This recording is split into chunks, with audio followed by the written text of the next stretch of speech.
rame-rame datang ke KPK atau ke kepolisian mengingatkan aparat penegak hukum agar supaya segera melakukan penyelidikan terhadap keluarga Bunyoro. Mari kita turun KPK dan kantor kepolisian untuk mengingatkan bahwa segera melakukan penyelidikan terhadap Presiden Jokowi. Ya, Adi Jokowi.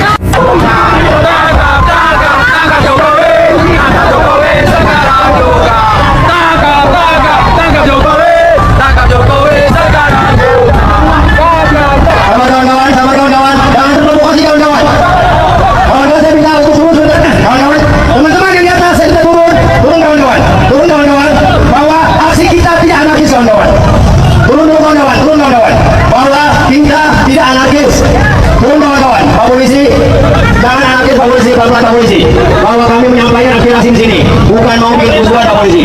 Ayo pelan-pelan kawan-kawan. Saya minta sabar kawan-kawan, jangan terprovokasi kawan-kawan, jangan terprovokasi. Mundur kawan-kawan, saya minta mundur, turun ke jalan, mundur kawan-kawan, yang di trotoar mundur kawan-kawan. Kita tidak anarkis di sini kawan-kawan, mundur kawan-kawan, rapikan barisan kawan-kawan, mundur, jangan ada yang di trotoar kawan-kawan, solidkan barisan kita kawan-kawan, rapikan barisan kita, jangan ada yang di trotoar, turun ke jalan, rapikan barisan kita kawan-kawan.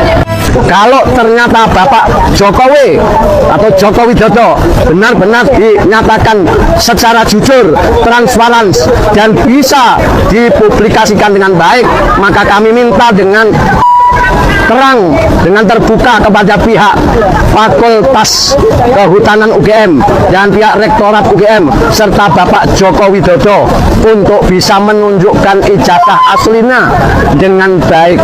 Agama bergerak ya dalam rangka mereka hari ini adalah pernyataan sikap dan memberikan waktu untuk UGM dan untuk Pak Jokowi menyatakan bahwa tentang keabsahan dari ijazah beliau diberi jangka waktu 1 kali 24 jam sejak diterima surat, betul ya? Betul. Apabila jangka waktu 1 kali 24 jam baik dari pihak UGM ataupun dari Bapak Jokowi tidak memberikan keterangan tentang keabsahan dari ijazah Pak Jokowi, maka Rela Agama Bergerak akan memberikan mosi tidak percaya, betul? Betul.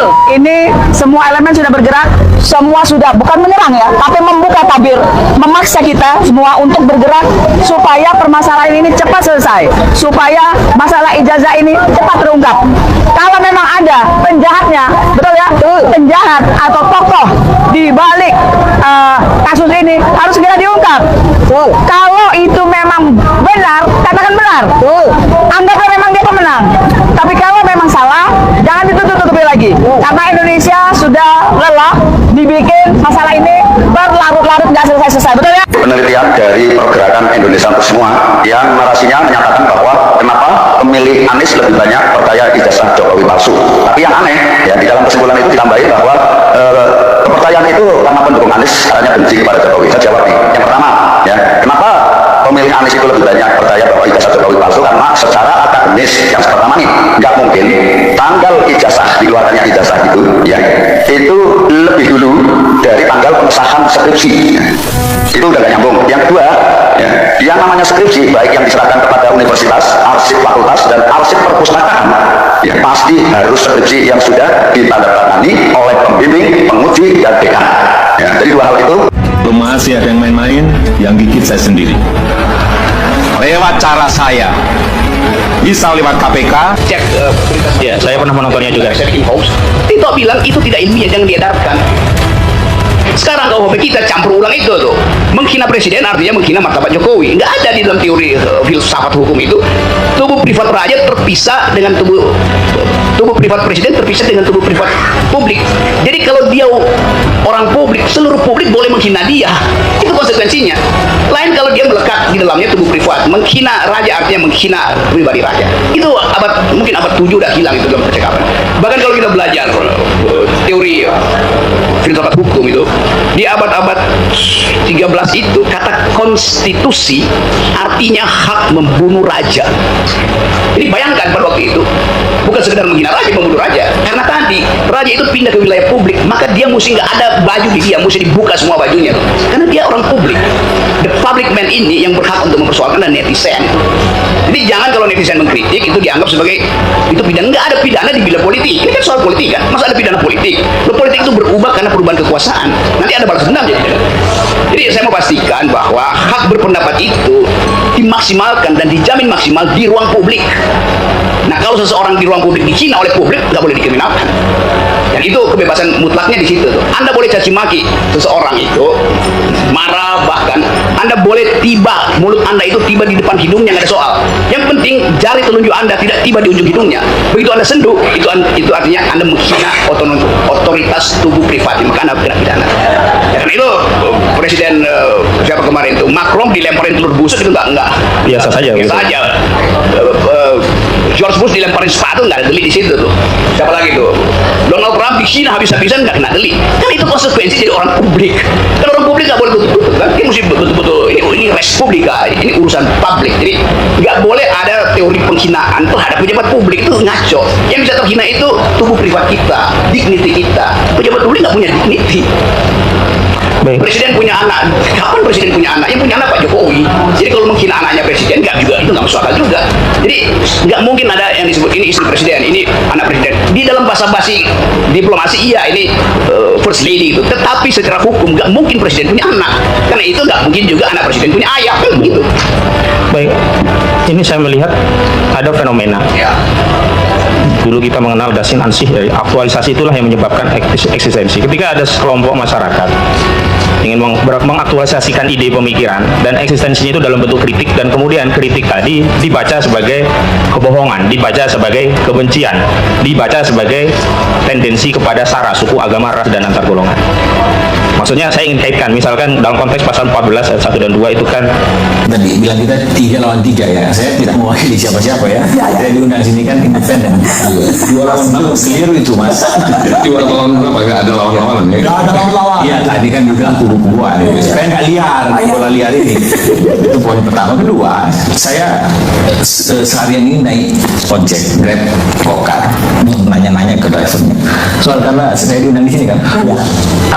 Tahu nggak soal ijazah Jokowi? Tahu. Sekarang lagi sidang, oh iya, lagi sidang sengketa informasi publik. Nah, menurut Bapak, namanya Mas Eka, ada di buktinya.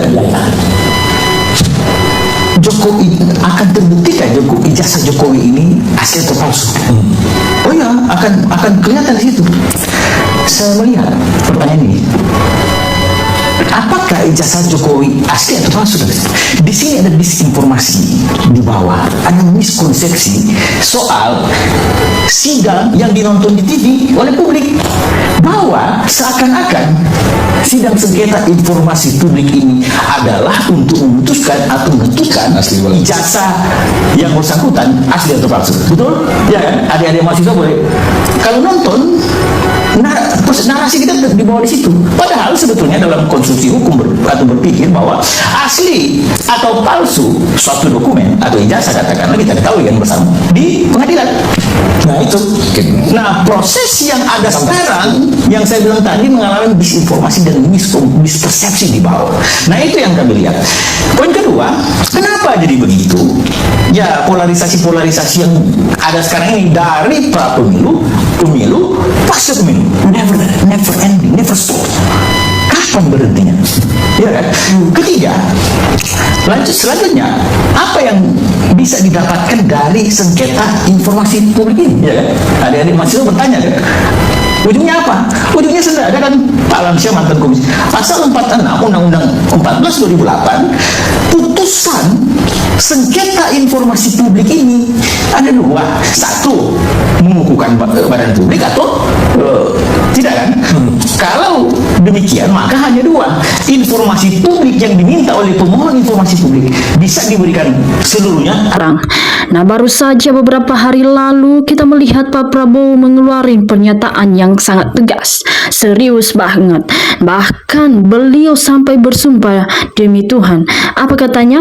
Nah, kita melihat beberapa hari yang lalu kalau beliau bilang, saya akan menyelesaikan semua masalah, semua kasus, semua ketidakberesan dan semua penyimpangan yang terjadi di masa pemerintahan sebelumnya tanpa pandang bulu. Nah, teman-teman, dengarnya tanpa pandang bulu. Nah, artinya teman-teman, kita tahu kalau ada pejabat tinggi yang salah, ya ditindak. Kalau ada yang dekat yang terlibat, ya tetap ditindak. Kalau ada siapa saja, apapun jabatannya, sebesar kekuasaannya apapun, kalau ada salah, ya harus bertanggung jawab. Hukum harus tegakkan, titik. Nggak ada lagi yang namanya ditutup-tutupin. Nggak ada lagi yang namanya diamkan masalah. Nah, dulu kan beliau sering dibilang lembek, dibilang nggak berani. Sekarang buktinya beda banget. Berani ambil sikap, berani banget bongkar apa yang selama ini disembunyikan.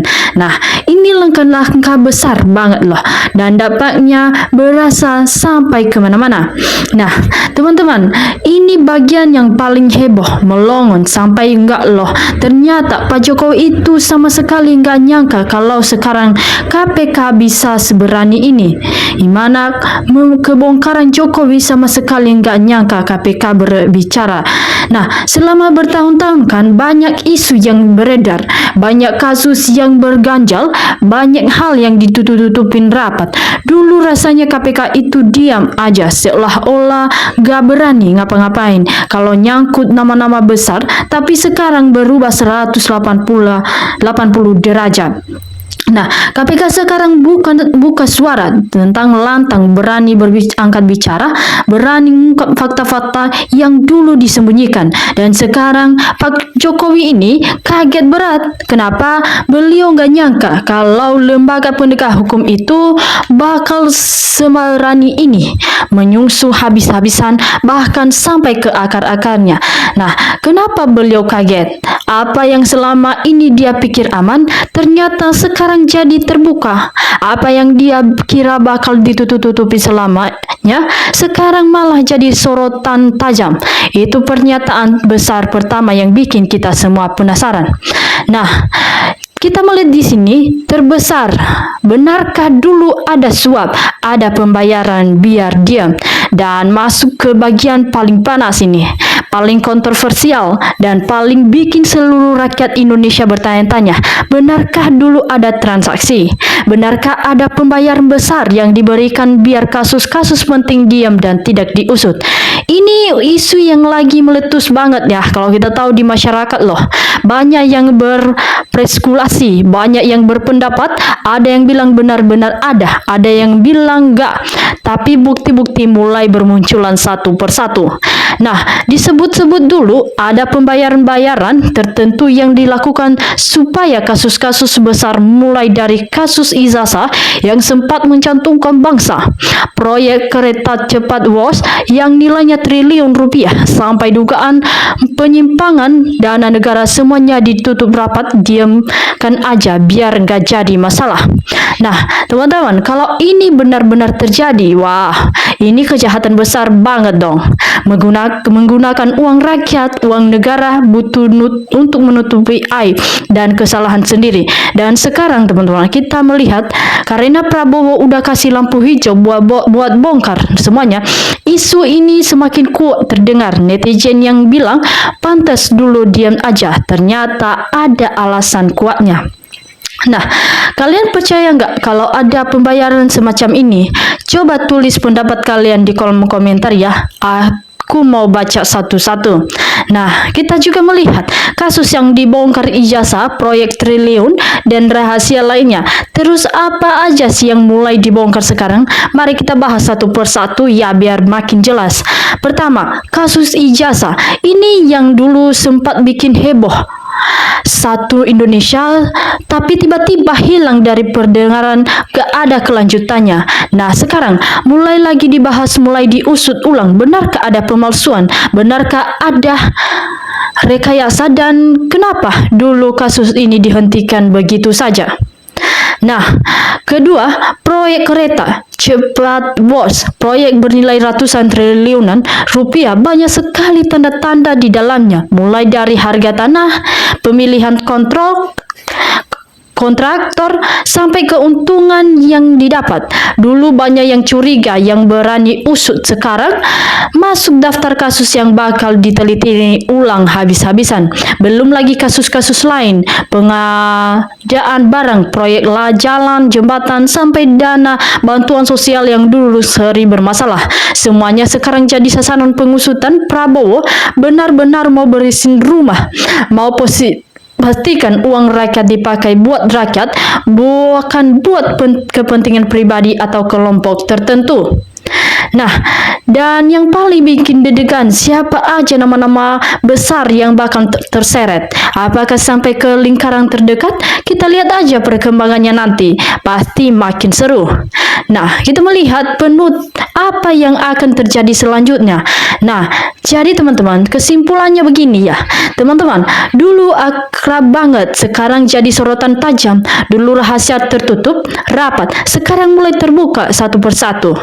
Nah, kenapa Pak Prabowo bertekad kuat beresin semuanya? KPK berani buka suara dan isu soal pembayaran suap biar kasus ditutup pun jadi pembahasan paling panas. Nah, teman-teman, apa yang bakal terjadi selanjutnya? Apakah benar itu pembayaran? Ada pembayaran itu? Apakah Jokowi bakal dipanggil diperiksa atau konsekuensinya hukum dan gimana nasib semuanya proyek dan kasus masa lalu ini? Nah, teman-teman, semua jawaban bakal kita tunggu dan kita bahas terus bareng di sini. Ya, jangan lupa kalau kalian penasaran dan mau tahu kelanjutan kisah Pronas ini, wajib subscribe ya. Nyalain loncengnya biar nggak ketinggalan update detik-detik perkembangan. Ingat, kebenaran memang lambat datangnya, tapi pasti akan terungkap. Sampai jumpa di pembahasan selanjutnya. Salam satu hati dan sampai jumpa. Salam NKRI.